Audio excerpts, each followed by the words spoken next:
Ilalagay natin sana. Okay.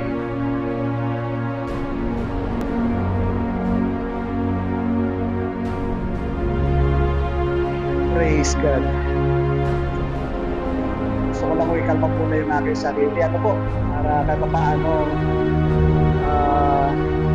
set sabi nga nila baka yung aming utak kung saan nakakarating, gusto ko muna sa bumalik aking pakiramdam.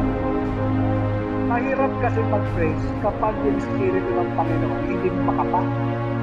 Mahalaga kasi yung Espiritu ng Panginoon ay makapa mo at tumugma sa isang sitwasyon na katulad nito. Pag nagpipreach, hindi ka lang basta nagpipreach, hindi ka lang basta nagsasalita.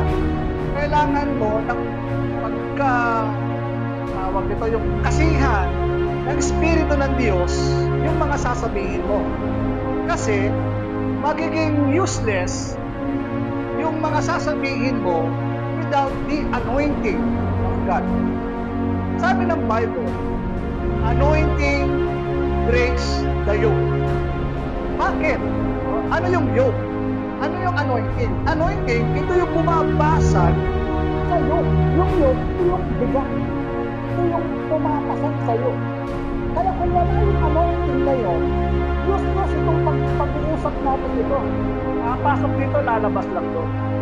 Kaya nga, napakahalaga ng anointing. Kasi nga, itong anointing na ito, ito yung ahaplos ng ating damdamin. Ito yung magmi-minister sa ating mga puso. Kaya mahalaga, pag nag-preach, mahalaga kinakapa mo. Kaya kung mapapansin natin sa mga crusade o kaya sa diba, sa praise and worship, talagang kinakapa nila yun. Kung halimbawa, sabi ko nga, kung ikay mag-ginagawa ng tao lang isa, nararamdaman na parang umano.